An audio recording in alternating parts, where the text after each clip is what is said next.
esta conexión, al dispararse al mismo tiempo, va a crear una especie de alianza, llamémoslo, de buenos vecinos. Imagínense que ustedes viven con buenos vecinos, que lo que pasa al vecino los afecta a ustedes y lo que les pasa a ustedes afecta a sus vecinos. Esto, ¿qué es lo que va a suceder? Con el correr del tiempo se va a desencadenar un proceso que va a mantener unidos a esos vecinos. ¿Qué quiere decir esto desde el punto de vista de la conducta humana? Significa que se creó un patrón de conducta que va a tener diferentes grados de complejidad. Puede haber un conjunto de células vecinas que simplemente se van a unir frente a algo somático, a una reacción automática somática. Y hay redes mucho más complejas que necesitan de muchas otras redes y de muchas otras áreas del cerebro, como son respuestas racionales, la comunicación de sentimientos, la toma de decisión, el barajar opciones y alternativas, etc. Entonces, el principio de vecindad, y esta es una frase que sería útil que la tengan en mente mientras voy compartiendo con ustedes estas ideas, lo que va generando esta regla de buena vecindad, que lo que le pasa a un vecino automáticamente va a encender a las otras células que se han, llamémoslo, acostumbrado a reaccionar en conjunto. Esto, y supongo que muchos de ustedes ya lo deben estar pensando, tiene consecuencias no menores sobre la conducta humana, sobre la educación, sobre los procesos psicoterapéuticos. ¿Por qué? ¿Cuál es la connotación y la implicancia no tan obvia de este principio de vecindad? Los acontecimientos, vivencias, pensamientos que nos sucedan simultáneamente, sincrónicamente, o sea, en simultáneo, en el mismo momento, lo hagamos o sucedan voluntariamente o no voluntariamente, van a quedar asociadas en nuestras memorias de mediano y largo plazo, de modo tal que cualquier punto que se active de esas conductas en esa red asociativa va a poner en marcha la totalidad de la red. Y por lo tanto va a producir una conducta o una respuesta que va a tender a aparecer y a reiterarse a lo largo de nuestra vida. Acá obviamente el tema está, y también esto tiene y funciona muchas veces como barrera para cambiar la conducta, que muchas veces ese patrón de conducta no es efectivo para la situación presente que tenemos que encarar. No es la mejor respuesta que podemos dar frente a una situación contextual. Pero ¿qué pasa? Como por este principio se acostumbraron esas neuronas, operan en conjunto, ese patrón de conducta tiende a reiterarse, tiende a reaparecer, aún en circunstancias donde la respuesta más efectiva, más adaptativa o más ligada a la trascendencia y no a la supervivencia, no sería esta que nos aparece como respuesta o como conducta posible. A esto lo vamos a unir al concepto de qué es la memoria de contexto. La memoria de contexto está muy unida a lo que recién les venía explicando del principio de buena vecindad. ¿Qué es la memoria de contexto? Tenemos acá en nuestro cerebro millones de memorias de contexto. ¿Por qué digo esto? Yo quiero que usemos una analogía que me parece a mí que va a ayudar a explicar esto. Imagínense las luces de la casa donde ustedes viven. E imagínense que tienen las llaves de luz para prender la luz del dormitorio, la luz del living, la luz de la cocina, etc. Pero ¿qué es lo que ha pasado? Por este principio que mencionaba de buena vecindad, cuando ustedes abren una llave en cualquier lugar de la casa, se encienden las luces de la totalidad de la casa. Esto es el concepto, dicho como más metafóricamente, de buena vecindad Y esto hace posible lo que llamamos memorias de contexto. ¿Por qué? ¿Por qué llamarlo memorias de contexto? Porque hay situaciones de nuestra vida que por haber aparecido en simultáneo, con sincronía entre sí, o ocurre un evento y simultáneamente hay otros datos, aún detalles del contexto, van a quedar asociadas en nuestras memorias de contexto.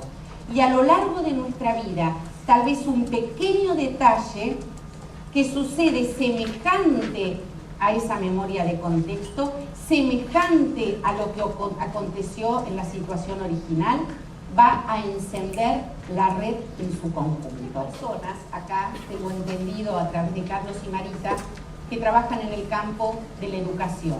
Entonces quiero dar un ejemplo, y para los que no trabajan en el campo de la educación formal, este ejemplo igual les va a permitir asociarlo a un montón de otras situaciones. La experiencia de ir al colegio es un muy buen ejemplo de la enorme cantidad de variables, detalles y situaciones que quedan asociadas en nuestras redes cerebrales para toda la vida con la vivencia llamada ir al colegio. Menciono solamente algunos. ¿Cómo viven los padres ese ir al colegio? Las reglas de juego para pertenecer al grupo de pares. Las figuras de autoridad percibidas con o sin posibilidades de reglamentar la convivencia. Sistemas justos o injustos de evaluación. Características del espacio físico. El viaje de la casa a la escuela.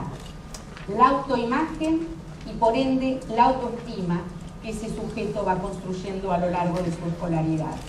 Etcétera, etcétera. Podríamos pasarnos las 2 jornadas mencionando un montón de detalles que quedan asociados en nuestras redes neuronales a esto que llamamos ir al colegio.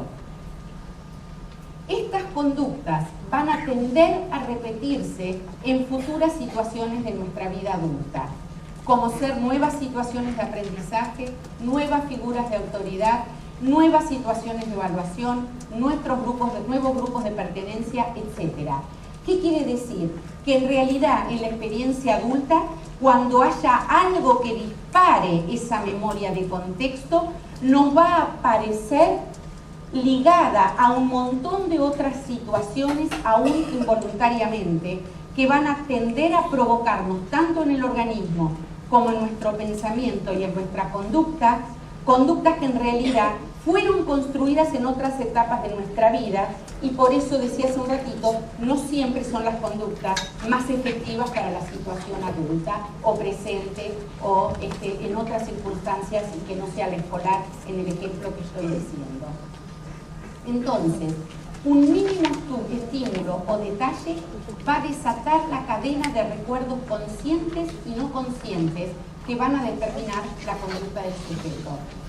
También acá hay muchas personas que trabajan en el campo de la psicoterapia, y no dudo que este concepto está en la base de casi todas las teorías y modelos conceptuales terapéuticos.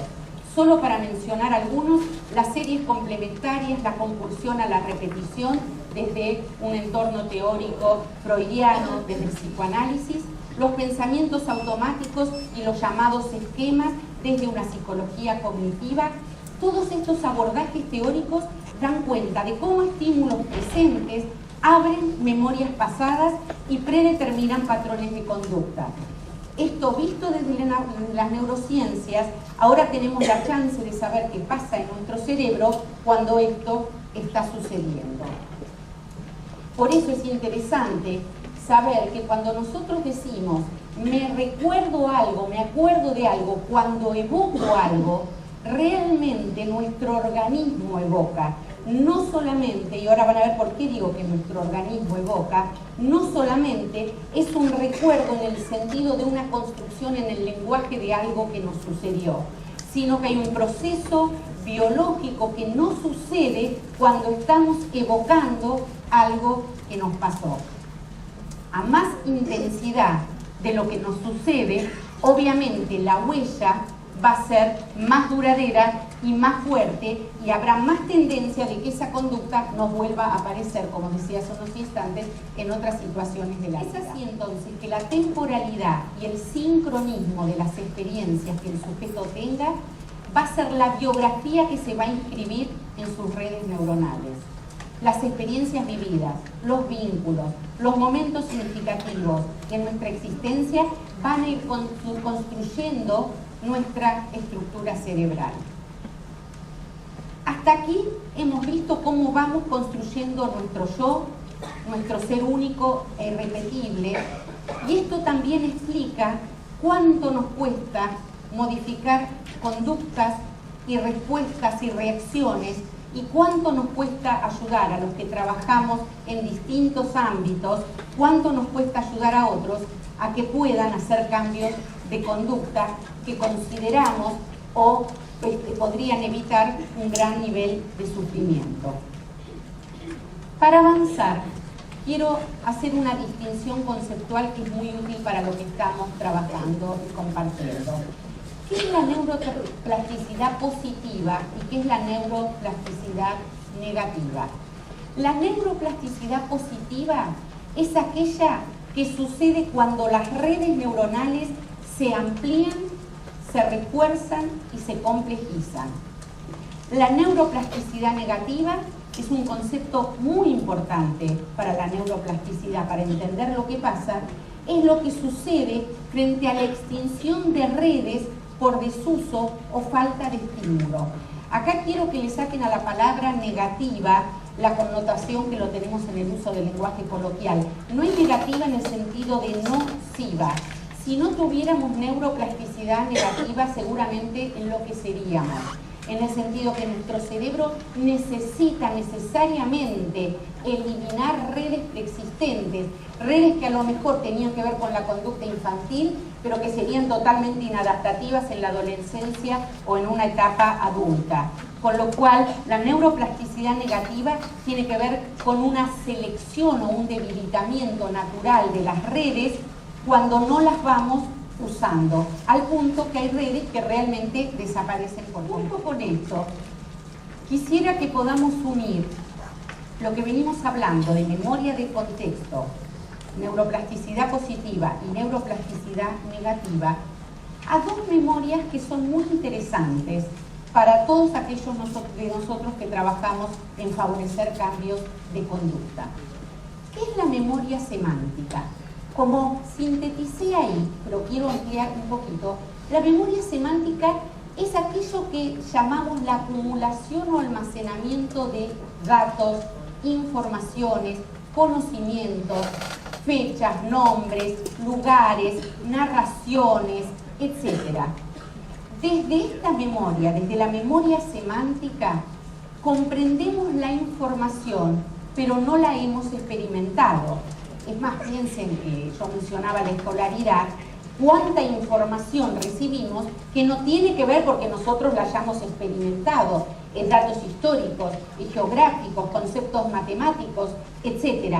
Y sin embargo quedan en nuestra memoria semántica como conocimientos. Por eso decimos que la memoria semántica no es la acción misma, pero abre la posibilidad de la acción.